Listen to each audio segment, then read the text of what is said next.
من المؤمنين رجال صدقوا ما عاهدوا الله عليه فمنهم من قضى نحبه ومنهم من ينتظر. يا صباح الفل والجمال على احلى اخوات واحلى صحاب، يا رب تكونوا كلكم بالف خير. عاملين ايه؟ وحشتوني جدا جدا من اخر فيديو كنت منزلاه على القناه. يلا بقى كده روتين النهارده، روتين كده محفز في الحر ده. عايزه اقول لكم الجو نار نار، فيلا بقى كده ايه نطرد الكسل كده، عشان طبعا انا عارفه ان الحر يعني بيخلي الواحد كده بيسيح، وفي نفس الوقت بيفرهد الواحد، والواحد ما بيكونش عنده طاقه. فطبعا دي امور كلنا اي ست بيت بتمر بيها، وحتى لو مش ست بيت، لو قاعده ما بتعملش حاجه برضه هتمر بيها وتحسي بقى انك مخنوقه وكده. فان شاء الله هنعمل مع بعض كده، واقول لكم على شويه حاجات انا بستخدمها فرقت معايا كتير من ساعه ما مشيت عليها. هي خطوات بسيطة بس بتسهل عليكي امور الحياة او دنيتك، يعني في شغل البيت ومع الولاد وكده. فيلا بقى كده ايه، لو عجبك فيديو النهارده ما تنسيش تحطي لي لايك وتشتركي في القناة لو لسه اول مرة تشوفيها، وتفعلي زر الجرس عشان يوصلك مني اول ما انزل فيديو جديد، يوصلك اشعار ان انا نزلت فيديو جديد. سامحوني بقى كده على صوتي، لاني طبعا عندي برد، وانتوا عارفين برد الصيف بقى ايه، بيبقى برد قاتل، بيقتل الواحد اكتر من الشتاء كمان. فلو انا خانفه في اي كلام في اي حاجه اعذروني، يعني برد بقى، وانتوا عارفين البرد. اصلا انا كنت بعمل الروتين ده معاكم بصوره بالعافيه، بس طبعا انا لو استسلمت للبرد وقعدت وما عملتش حاجه هتعب اكتر. انا لما بكون عندي برد ما بحبش انام، او ما بحبش اداني قاعده على قد ان انا اخد علاج، لا بحب اقوم انا يعني اخلص اللي ورايا. بحس كده لما باعمل كده وانا عندي برد بالذات، لان طبعا البرد بيجي يكسر الجسم يعني، وبيخلي الواحد زي ما بيقولوا كده خلقه في مناخيره، مش طايق اللي حواليه ولا طايق حد من العيال. فلا انا بحاول بقى اللي انا ايه اشوف اللي ورايا اعمله، ولو حتى مش ورايا حاجه بحاول اخلق شغل لنفسي، بحيث ان انا، لان انا لما بكون عندي برد او تعبانه عموما لما بنام بتلاقي التعب عندي بيزيد مش بيخف. فبحاول طبعا، مش كل التعب او مش كل المرض اللي الواحد بيمر بيه، بس الاغلبيه انا ما بحبش انام في اغلب التعب اللي بيجي لي سواء برد او غيره. مش بحب انام، لا بحب ان انا اقوم واعمل اللي ورايا، وزي ما قلت لك لو ما وريش برضو بخلق شغل لنفسي، بحيث ان انا التعب ما يزيدش عليا. لان انا من الاشخاص لما بتعب وبنام وبقعد وكده التعب بيحط عليا اكتر، فبحاول ان انا ايه ما انامش. هنا بقى كده عندي حطيت كده ضوء اول حاجه، زي ما انتوا طبعا شفتوا في الفيديو كده، حطيت دور عندي في الغساله، وزي ما قلت لكم الغساله عندي ما بتفصلش، بحط طبعا يمكن في اليوم مرتين 3 غسيل. دوت طبعا بحكم الولاد وهم صغيرين وبيلعبوا وبيبهدلوا وكده. بعدين بقى كده دخلت عندي على المجلس كده او القعده العربي. طبعا هي كانت نظيفه بس كانت محتاجه ترتيب ومحتاجه كده كنسه يعني ايه خفيفه كده. تابعوا بقى الفيديوهات الجايه ان شاء الله، هبدا كده انزل سلسله تنظيفات العيد الكبير. طبعا مش عايزه اقول لكم انا هعمل ايه عشان بس ما احرقش الفيديوهات الجايه، بس باذن الله هنعمل حاجات حلوه ان شاء الله في التنظيفات، وهنقول كده شويه حاجات.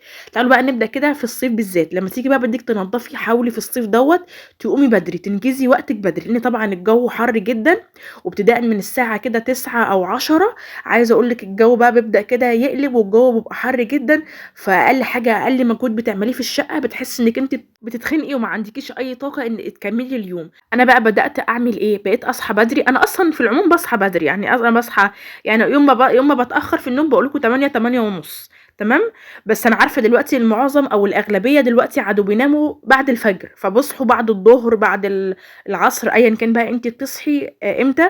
بس انا نصيحه مني ليكي، انا من ساعه ما نظمت وقتي وبالذات في الصيف ان انا اصحى بدري وانجز شغلي بدري ارتحت فعلا. وزي ما بيقولوا كده المثل اللي بيقول الشغلانه البدريه منسيه، يعني الشغلانه اللي بتقومي تعمليها بدري بتحسي اصلا انك انت مش عملتيها، وبتحسي اليوم كده فيه بركه غير طبيعيه، ومش بتحسي بالمجهود بتاعها، وده سبحان الله ده شيء كده من عند ربنا. فده المثل دوت صحيح جدا. ففي الصيف بالذات وحاولي انك انت تنجزي شغلك او المهام بتاعتك الصعبه بدري، زي نشر الغسيل، بدل ما تقعدي تقفي في الشمس في البلكونه ربع ساعه وانت بتنشري، لا خلي دوت في حاجه يعني. بصوا في خطوات كده او في حاجات اعملوها في اول اليوم بحيث تسهل عليكم بقيه اليوم، زي نشر الغسيل، زي الحاجات اللي انتي بتاخد منك مجهود وطاقتك بتتفرغ او بتنفذ فيها فانت لا، حاولي ان انت شوفي ايه مهامك اليوميه اللي انت بتعمليها وما بيكونش عندك طاقه ليها بسبب الحر، لا حاولي تنجزيها في اول اليوم. وزي ما قلت لك الصحيان بدري هيفرق جدا في يومك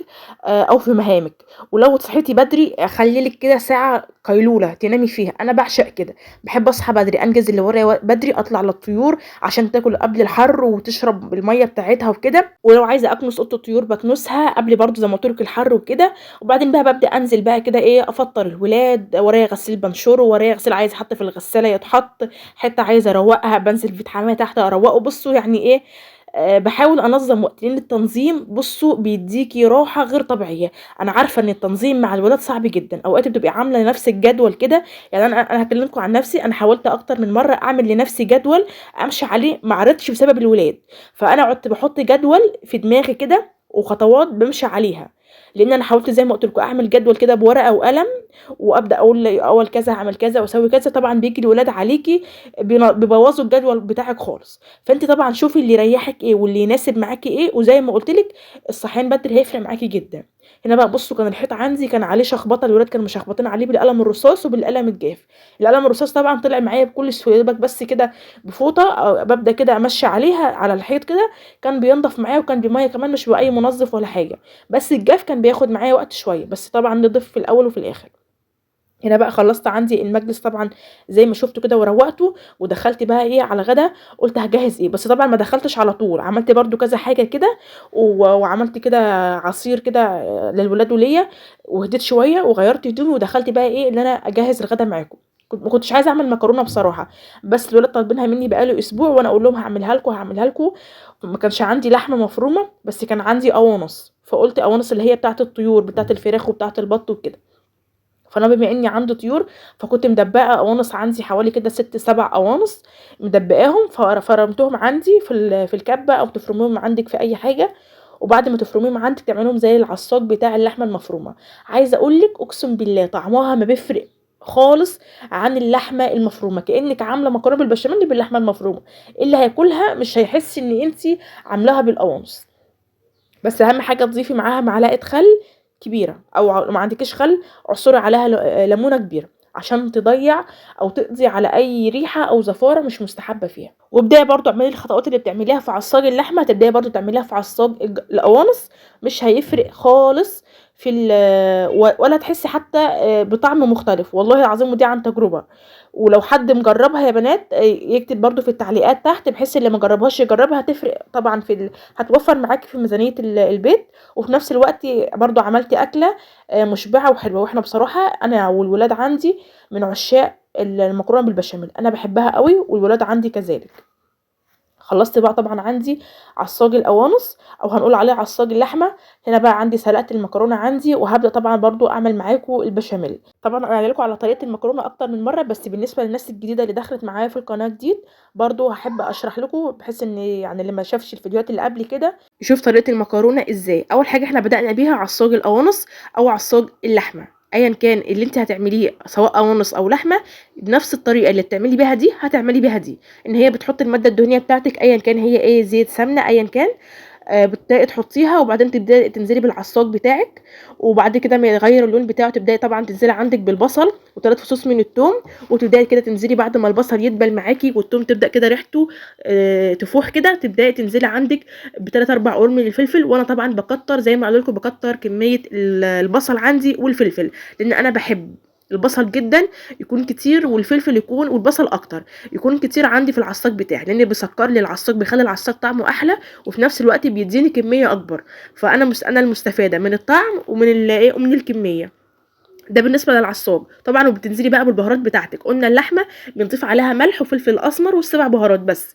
أمّا بالنسبة للقوانص باضيف عليها ملح وكمون وفلفل أسمر وال7 بهارات، ولو حابة تضيفي بهارات تانية ضيفي. وبعد كده خلاص العصاج بيكون معايا جاهز، بابدأ أشيله من على النار. نيجي بقى لسلق المكرونة، بابدأ كده أول ما المَيّة عندي تبدأ خلاص هتغلي، باضيف فيها ملح أبيض، مش باضيف فيها زيت، باضيف فيها الزيت بعد السلق. ولمّا تيجي تسلقي المكرونة مش تسلقيها سلق كامل، لأ اسلقيها 3/4 سوا أو 90%، لإن طبعًا عايزين ال10% الباقيين يستووا مع البشاميل والعصاج بتاعنا عشان يكون طعمها ألذ وأحلى.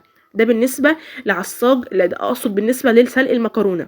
فزي ما قلت لك بعد ما تسلقيها ابداي اضيفي عليها معلقتين من الزيت، وابداي قلبي الزيت فيها عشان تفضل معاكي مفلفله عقبال ما تعملي عصاج البشاميل اللي معاكي عشان ما تعجنش منك وتمسك في بعضها. نيجي بقى لعصاج البشاميل عباره عن 5 معالق من السمنه او الزبده او الزيت، لو الزيت هتحطي 6 أو 7 هتكون الكميه اكبر. تمام. معاكم بقى من اللي انا بعملها احمص عيش وعماله اعمل للولاد سندوتشات، طبعا كانوا جعانين وكانوا مستعجلين. فهنا بقى عملت العصاج زي ما اقصد، عملت البشاميل، حطيت كده 5 معالق من السمنه عليهم 5 معالق من الدقيق.